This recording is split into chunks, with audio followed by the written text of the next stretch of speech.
Hi, Dr. Mormon. My name is Claire Schimmel, and today I will be going over my writing process project. So for my main book that I chose for the project, we're going to do Fry Bread. So I'll go ahead and read this. Fry Bread, a Native American family story, written by Kevin Noble Maillard. Fry bread is food, flour, salt, water, cornmeal, baking powder, perhaps milk, maybe sugar, all mixed together in a big bowl. Fry bread is shape. Can you see that? Okay. Fry bread is shape. Hands mold the dough, flat like a pancake, round like a ball, or puffy like Nana's softest pillow. Making the fry bread.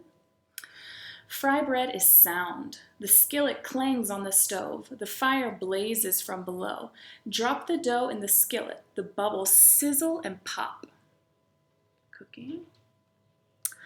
Fry bread is color. Golden brown, tan or yellow. Deep like coffee, sienna or earth. Light like snow and cream. Warm like rays of sun. Fry bread is flavor. See beans or soup, smell tacos, cheese, and vegetables. Delight in honey and jam. Rise to discover what brings us together. Fry bread is time. On weekdays and holidays, supper or dinner, powwows and festivals, moments together with family and friends. Fry bread is art, sculpture, landscape, portrait, our daily craft, shared from teacher to student, a cycle of heritage and fortune. Fry bread is history, the long walk, the stolen land, strangers in our own world. With unknown food, we made new recipes from what we had. Fry bread is place. Alaska, Kansas, all the way to Maine, down to Delaware, on to Georgia, over to Oklahoma, Colorado, and California, cities and lands we all call home. Fry bread is nation. Abenaki, Apache, Arapaho, Ojibwe, Onondaga, Oglala, Sioux, Narragansett, Navajo, Nipmuc, Seminole, Shoshone, Sac and Fox. Hundreds and hundreds of tribes. Sorry, the focus. Fry bread is everything. Round, flat, large, small, north, south, east, west, brown, yellow, black, white. Familiar and foreign, old and new, we come together. Fry bread is us. We are still here, elder and young, friend and neighbor. We strengthen each other to learn, change, and survive. Fry bread is you. And then there's like a little recipe for the fry bread. Yeah. Okay, so we have our story about our fry bread, and today our focus of our lesson is going to be on word choice. So, what categories did the author use to describe the bread? Can you think of the words that the author used? Fry bread is... In each page, they kind of chose something different to talk about, right? So can we remember any of those words? So we have like food, fry bread is shape, fry bread is sound, fry bread is flavor, right? So, and then we also have history, time, art, and place. Okay, so the author uses those specific words to talk about the fry bread and how it caters to each of those categories, right? So the author at the end of the book says, fry bread is us. Okay, what does that mean? Why do they say fry bread is us? Whose fry bread is it? What culture does fry bread come from? Native American culture, right?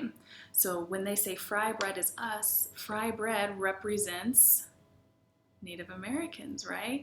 All the different tribes, their history, what they've been through, moving their homes, people taking their land, right? So it's something that they can come together and do and make together, and it just reminds them of their culture and their people, right? So Fry Bread is Us represents the Native American culture. Okay, awesome. What words or comparisons did the author use to talk about the fry bread? At the beginning of the story, when they're talking about like the color, what it tastes like, what it sounds like. Do you remember those really specific words that the author used to kind of make a picture in our head? Can you think of any of them? So when the author was talking about sound of the fry bread, the skillet clangs on the stove. That word clang just pops out at you, right? You can hear what that pan sounds like when it hits the stove, right? When the author talks about the color of the fry bread, they say, light like snow and cream, warm like rays of sun. So we know what snow and cream looks like. We know what that color is. So just picture that onto a piece of bread, or a warm color, a soft brown, a soft tan, warm like rays of sun. Those words do a great job putting a picture in our head, right?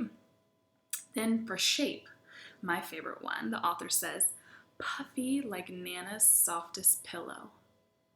That's amazing. My mind goes straight to my Nana's house, a puffy pillow, and how soft it is. So imagine that and a piece of bread and eating it, right? So the author uses these great words and it builds this awesome picture in our head, and we know more about the fry bread. We're getting closer to it, right? It's a better reading experience because we have these great vivid words to help us out, right? Okay, so I'm going to ask you if you can think of any examples of how to describe the color of something. Not, it's blue, it's green. Okay, we all know what blue and green look like, but kind of take me there. Let's use some better words to make our writing a little bit better, right? Can you think of any examples? I said, so my examples, black like a starless sky. Think about nighttime, no stars in the sky. Super dark, right? That is the black that I'm going for. Green like grass after rain. Everything just seems more green after the rain finishes, right? Brown like muddy cold water. In my head, I picture like a pothole in the road and there's some dirty water in it and it's cold and it's brown, right? So see how we can add these descriptive words and it really just takes you there, right? Like the author did in our story. Okay, so let's go back to the page about sound. I'm going to read it one more time. This was a really descriptive one. Let's see. Here we go. Fry bread is sound. I'll show you. The skillet clangs on the stove. The fire blazes from below. Drop the dough in the skillet. The bubbles sizzle and pop. There are so many good words in there, right? So can you pick out a few that create an image in your head? There's a lot. So clang, obviously, you hear that sound. You know what that pan sounds like, right? Sizzle. We all know what that is. That sizzling sound of something frying on the stove. Drop the dough in the skillet, right? They just use so many great descriptive words that we're getting that picture in our head. And how much more fun is reading this when you can kind of picture it all happening? You feel closer to the story, right? The bubbles sizzle and pop. The fire blazes from below. Okay, so the fire blazes. That's a great right there, right? We can see a fire blazing, but then the author adds from below. Just that little extra detail from below, it kind of changes the whole picture in your head, right? Now you know that the flame is coming from underneath and it's probably on a stove, right? So even just adding these little details, the fire blazes from below and it just adds a whole nother level to it, right? So the author does a great job of using descriptions where we can kind of make a picture in our head, yeah? Okay, so when the author uses these super descriptive words, what are they trying to get us out of us, the reader? What do they want to do to help us read it? I think I've said it a few times. We want to like make some pictures in our heads, right? Because it makes us feel closer to the text, right? Kind of makes the mood more special. We feel closer. It's great. And so we are creating that mental picture, okay? So I've picked out 2 more books, and I will ask the students to get a sheet of paper, and I'm going to read some descriptions from different books that I found that are really good at making pictures in our heads. And I'm going to read them, and I want the students to draw whatever comes to their mind when they hear the little clip from the book. So our first one is Southwest Sunrise, which is about a little boy who moves from New York City to New Mexico. And he's kind of like figuring out his new life in New Mexico. So he's walking around New Mexico and he's like, oh, what is all this nature and stuff? So you draw what comes into your head when I read this to you. Oh, hot red fire wheel flowers. Their tips flame yellow-orange across the canyon. One more time. Oh, hot red fire wheel flowers. Their tips flame yellow-orange across the canyon. So when I was doing this, I drew some flowers, beautiful flowers, red, orange, that were on fire. You know, you get that picture in your head because the author uses these great descriptive words, right? Flame, yellow, orange. You think of a fire, that word, right? Okay, so our next book, let's see, is about a garden. Up in the garden and down in the dirt. I'll show you the front of it. It's really cute, about a girl doing a garden with her grandmother. And she says, what page was it? Okay, down in the dirt, water soaks deep. Roots drink it in. Roots drink it in. That's the big picture for me right there. So what would you draw for that? Down in the dirt, water soaks deep.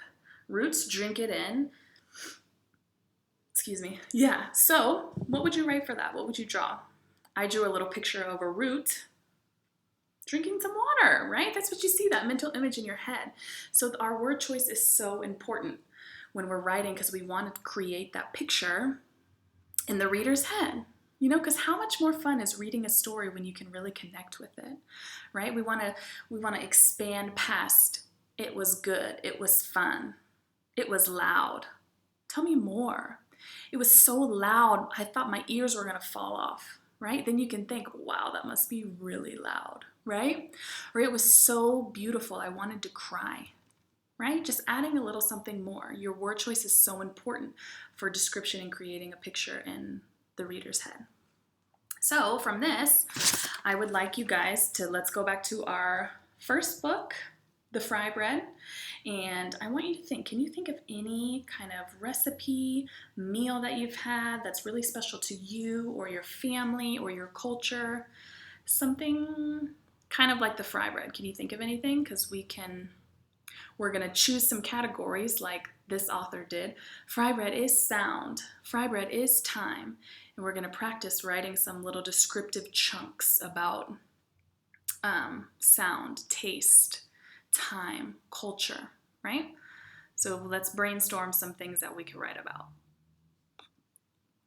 Okay, so that was my lesson, and I would just kind of continue that and maybe brainstorm some things on the board, have students think of some categories just like the author did in Fry Bread, food, shape, sound, flavor, and kind of start just getting some ideas down. And then I would like to do some like peer editing or working together to kind of help each other be more descriptive, talk about their different dishes or meals that they're talking about with one another. Yeah, and then you could even read them to the class and decide like which dish sounds the most delicious, which one do you want to try the most.